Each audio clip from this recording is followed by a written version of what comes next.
Hello, beautiful Librans, and welcome to March 2020.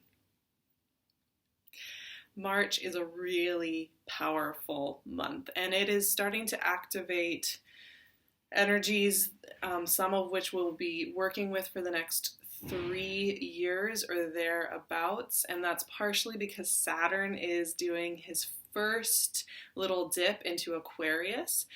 He will retrograde back into Capricorn quite soon after, in May, but this is where this dialogue with Saturn moving into Aquarius is beginning. So March is the beginning of that transit, and it's where we're going to be getting glimmering of what is to come with the logic of that transit. And of course, I will be doing an extra Patreon discussion activation around the Saturn shift, so look out for that coming up.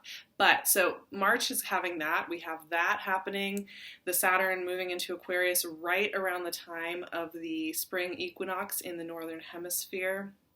We have Mercury finishing up its retrograde and then going direct again in Aquarius and moving forward.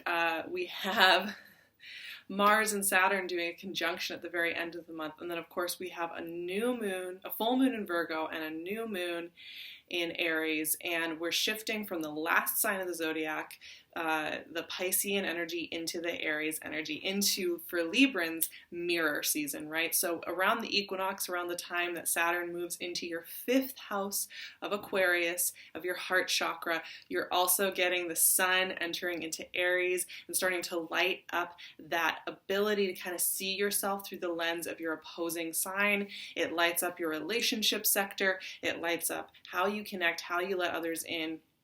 So this is a really powerful and energizing month for Librans as well. And there's just a lot happening, a lot getting shaken up. As many of you know, I've talked a lot about how January was kind of a dungeon digging time. We were doing all this work in Capricorn, right? Where it was like every planet was hanging out in Capricorn. We still have quite a bit of energy over there this month. However, where we had so much focus on Capricorn in 2019 and in the very beginning of 2020, we're starting to notice in March that we're working with very different energy cycles here. We are not working with the same old, right? There's a revolutionary thing.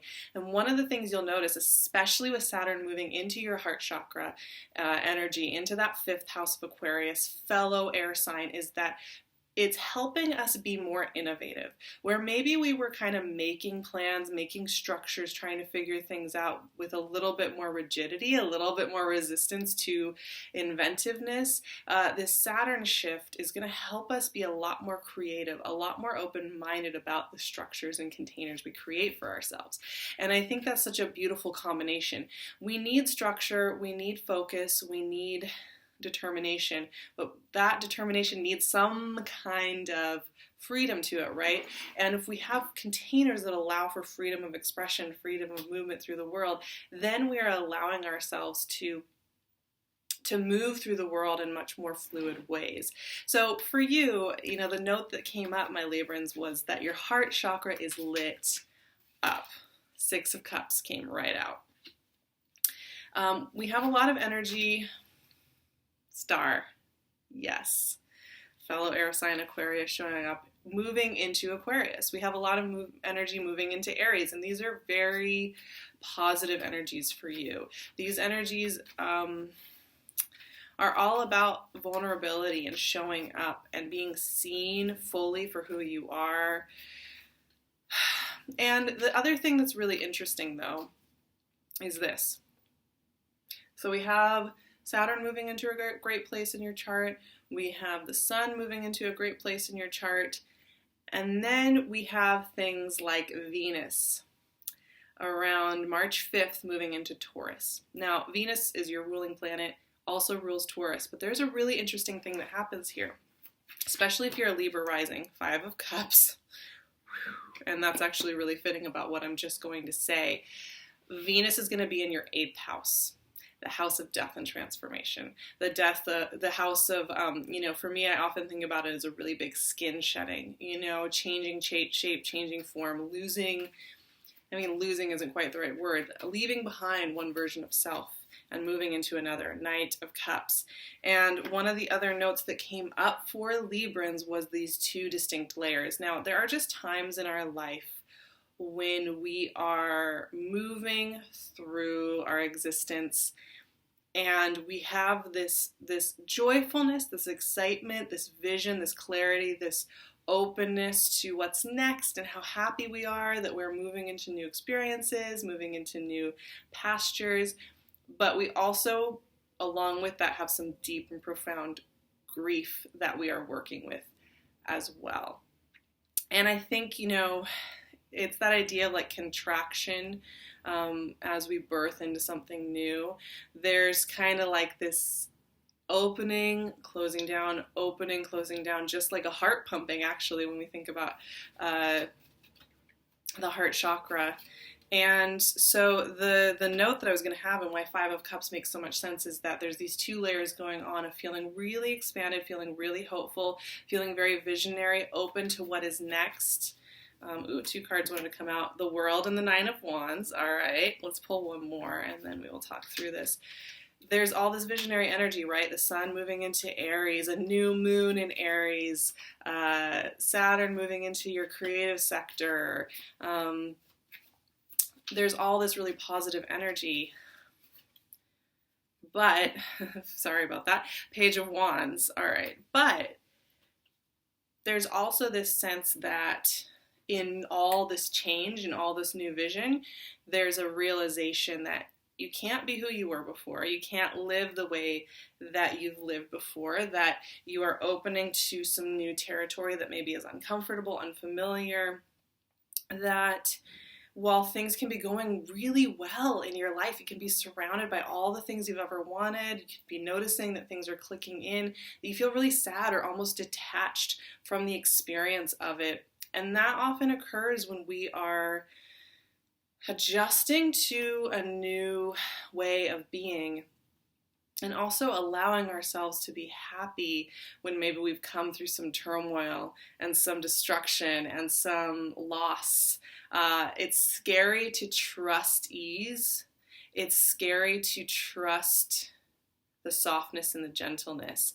And so let's talk through this because there's some complexity going on here with you all. And like what's interesting about this is there's so much beautiful, passionate, loving, focused energy here. But there's that deeper layer that we were talking about, right? Because like, look at this star. The way that I always see the star and when the star shows up is this. There's an agreement being made here, and I just got shivers when I said that.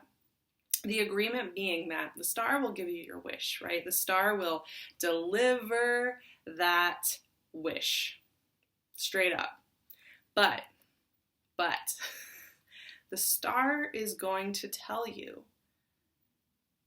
that wish is right there, but you can't be simultaneously in the field of vision of that wish, of that lifestyle, of that experience, and be holding yourself in that pain. So I want you to come over here with me, the star is saying. That celestial divine energy says, I want you to come be with me. I want you to come be in this dream vision that you have, in this beautiful space that you have.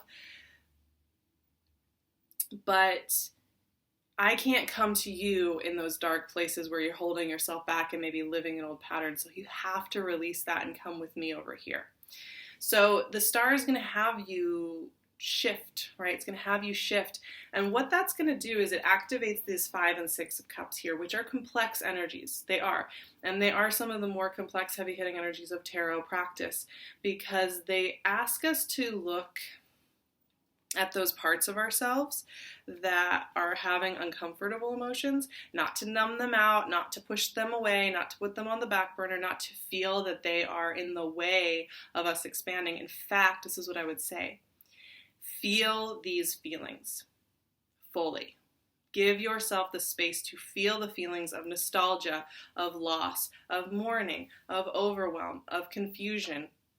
You know, we are finishing out Mercury retrograde, and it is going to be back in Aquarius during the beginning of March and stationing direct on the 10th and then moving forward in Aquarius. But that means, for you with heart chakra work going on, that you are looking at all those old points of pain. You're also, as you're feeling it and you're letting yourself feel it, you're also going to be asked to release your addiction to anywhere where you feel that feeling bad is keeping you safe, that feeling bad is how you're going to be able to look out for yourself, or feeling codependent, or feeling that you have to take on everybody else in order to be allowed to move forward. All of this work is going on here with the star. And the thing is that you are getting that forward motion, even if you have days where you want to cry, or where you feel overwhelmed, or where you feel uncertain about how you're going to do all the steps. I always say, you may be opening your heart and mind to a completely new chapter in life, to new challenges, to new desires. And the first thing you may want to do is figure out how to get A, B, C, D, E, F, G, H, I, J, K, L, M, N, O, P steps done. It won't work. It won't work. You can get some big overarching themes going on, but you're going to have to stay here with March, especially as we shift into Aries season, especially as we shift some of these planets around. New wisdom is coming in, and there's a lot going on with the shifts going on there and the new information coming in, and so this is a time to kind of be there with it. Now for you, what are these infusions of energy coming in? What is it with this star energy that is so powerful? It has to do with these next three cards, which I am loving. Knight of Cups, King of Wands, and the World. Wow. Okay, so Librans, you're pulling in some pretty strong energy here. Knight of Cups and King of Wands, these are passionate, loving, connective, focused, visionary energies.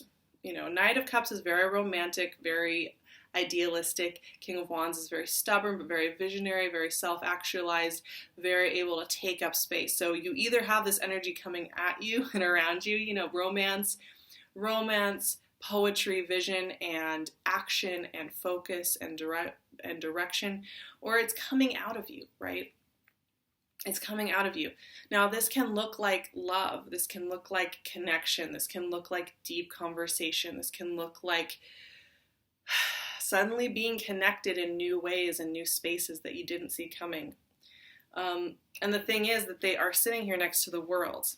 And the World is an extremely powerful card. I think even though obviously Libran energy we're half a year away from you all now. We're 6 months away from your birthday season, right? We're really at that oppositional point, but the sun is opposing you right now. And there's a kind of graduation that I think happens when we have the sun opposing our sign, our energy. And especially because you are a cardinal sign, you have this connection with the equinox and with the shift that happens there that's really powerful. So for you, when the sun moves into Aries and when we have that equinox energy, there's something that clicks extra clearly for Librans. And there's some interesting catalytic energy going on for Librans between the Aries energy getting lit up and Saturn moving into a fellow fire or air sign. The World here is telling me that this is an important month for that gear switch for Librans. And that's part of why that morning and those complex cards of the Six of Cups and the Five of Cups is coming up. When we have gear switches, when we have change, real change afoot, where we really are thinking differently, moving differently, opening differently, and suddenly we have new considerations, new information coming in, new ways of thinking about ourselves and our path and who we are, the grief comes with that. And that's the thing with this Nine of Wands. The Nine of Wands is, I have nicknamed him the World Weary Warrior, WWW. This is that part of you that doesn't want to trust the happiness, doesn't want to trust the path, that wants to look out for the scary stuff and keep patrol on point, keep everything patrolled, under control, looking out for the danger, looking out for the minefields, looking out for the conflict, looking out for the scary path. Now, I think this is something that a lot of us have wired into our systems. You grew up with an unstable parent, or you've been through traumatic relationship of some kind where maybe maybe you had somebody who was a little erratic or inconsistent, you get used to looking out for the pitfalls. A lot of us have also, been raised with ideas about, well, life is out to get you, right? And you should be looking out for yourself. So all of those things can come up when we're starting to trust into something really good. It can sometimes peak up even more when we're experiencing something really good, because then we're like, okay, all my systems are down if I'm not patrolling. So just notice that, you are going to maybe have feelings of grief, of resistance, of nervousness around this infusion of energy coming into your life. That makes sense. Just the main rule with all of that is just to witness it. You don't have to write a new mythology about yourself. Well, I'm just a nervous, anxious, depressed person who can't have happiness. You don't have to do any of that. Just witness it and watch it come and go. Because here's the thing, your final card today is Page of Wands. And if there's one takeaway that I can give you Librans this month in the way you think about this shift in season, the shift in Saturn, the shift in the sun, the shift into energy that is very much about moving through the world with joy and play, it's that there is some kind of creative vision coming through for you. And the Page of Wands is kind of like a herald, right? He brings information, he brings insight. The Page of Wands is very youthful and playful, really wants to try and see what happens, and brings in the creative vision. And Page of Wands is kind of the beginner, he's the baby of the royalty. He's not a knight, he's not a queen or a king, he's not a sovereign. Page is this baby energy that just wants to open the doors and see what's inside. So there's a curiosity here that is guiding you forward. Of course, I wanted to include some beautiful affirmations for the equinox and for this shift into a new season, and for the shift into the Saturn and Aquarius logic. Once again, we're only going to be visiting with Saturn and Aquarius for a couple of months before we go back to Saturn and Capricorn work with the retrograde. But it's still the beginning of a very different way of thinking about how we define ourselves and how we define our containers and our structures. So really, really powerful month. A really powerful month. And we end it with Mars and Saturn conjunct in Aquarius on the 31st. And that is really telling us about how we are going to apply that vision in the coming 3 years. So big, powerful energy. These are the affirmations that came up for me in light of all of that for Librans. I decide to be open, and I allow my heart to guide me. I choose vulnerability and honesty over and over again, and I am met with love, healing, and clarity. I allow my shape and purpose to change shape, and I know that I'm always held and loved through the storms and uncertainties that may arise. So good.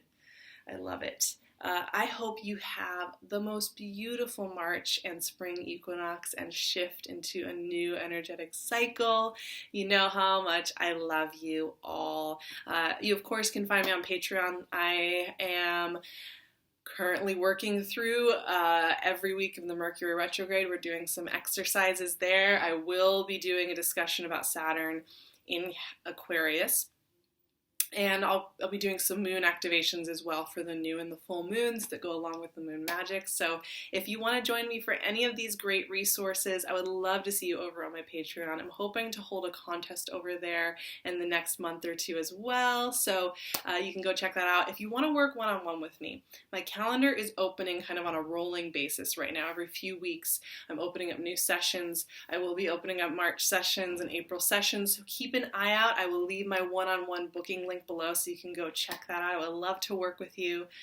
You can also find Pink Loon and her gorgeous jewelry on her Etsy shop. I'm wearing her rings. I'm wearing this beautiful necklace. She has amazing things that she has up there. So go check out her Etsy shop. All of the goodies are in the description box. I will see you for Moon Magic and for April readings. Have a beautiful beginning to mirror season, my loves, and I will talk to you so soon.